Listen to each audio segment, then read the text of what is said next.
is another campaign tactic. It wasn't based on facts. I mean, even Nancy Pelosi said you have to pass the law before you find out what's in it.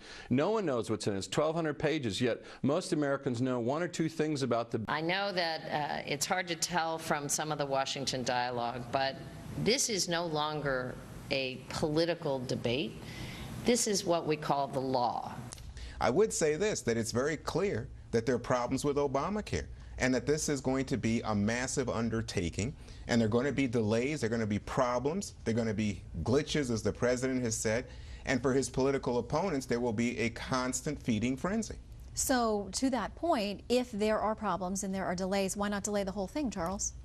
Well, that's what Republicans would like, but if I could just answer what Secretary Sebelius said.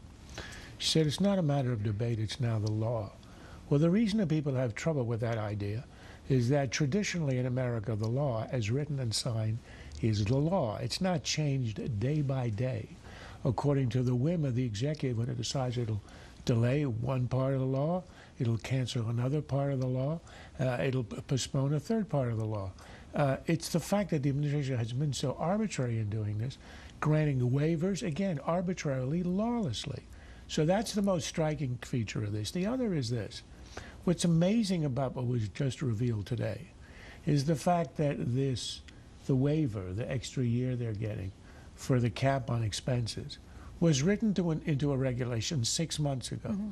This is an index of the unbelievably insane complexity of this law that the best experts in the world who've been studying it, reading the regulations, who get paid to actually report on what's in the regulations, for 6 months were unable to understand this. And then all of a sudden it's revealed. It tells you that the law itself is not only arcane, the tens of thousands of pages are equally arcane. Pelosi had said you won't know what's in the law until you pass it. No, until 3 years later when it's been studied and you still don't know what's in the law. And the reason that people are upset is because it allows the administration to manipulate it at will in a way that is completely lawless.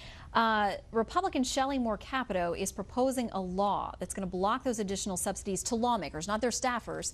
But she says, as members of Congress, we shouldn't be getting this break. Jason, if she puts that to a vote, does anyone on the Hill vote no?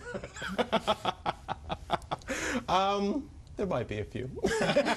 No, I'd like to keep it. Principled individuals, if only to dispel the illusion that a different set of rules for us than you common folk out there. So not principled. Somebody with a very safe seat. Yes. Yeah. Safe seat, Principle has nothing to do with it. So, I mean, we'll see. I don't think, by the way, in response to Charles, that this is arbitrary and capricious at all. The idea that the insurers have not been able to sync up the computers to calculate out-of-pocket expenses is rather odd, given the fact that the law passed in 2010, and by my calculations, that's 3 years ago. We've got insurers who are able to calculate to the penny exactly how much you incurred in your hospital stay. 3 years later, our computers are unable to do it. Give me a break. It's entirely arbitrary. If you have, as Jason said, the ear of the administration, if you've got a lobbyist, you might get a break. I think that's where Republicans ought to hit them. Lawlessness, number one, but number two, incredible unfairness. The people in Congress get a break, insurers do, you don't. That, I think, is the way to attack the law and to win politically. Let me be direct.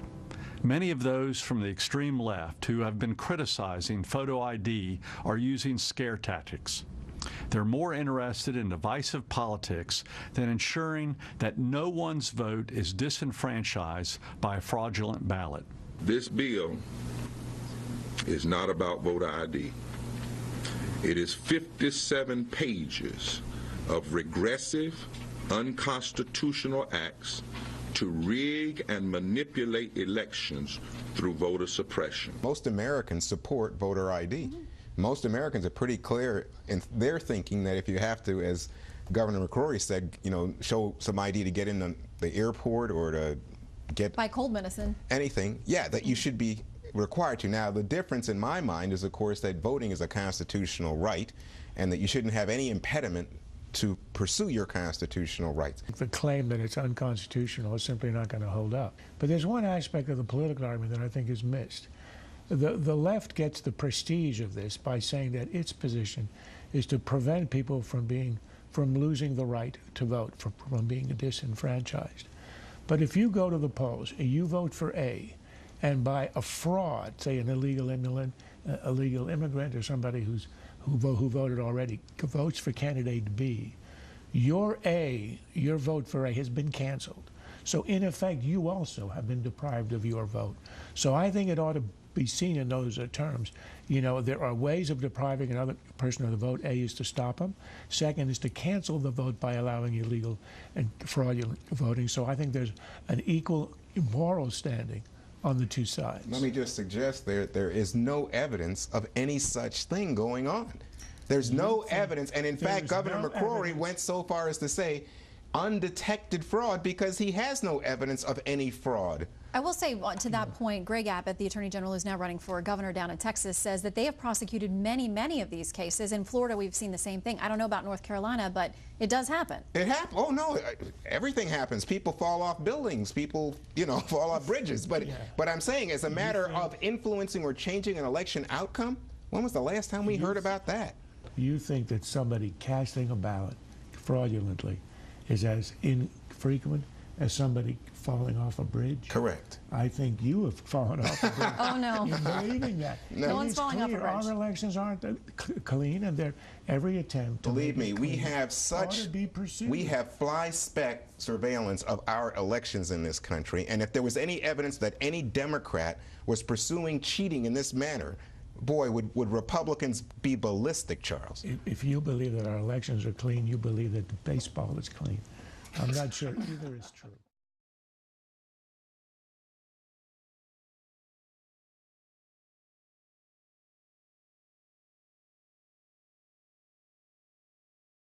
This has been a Sunfish production.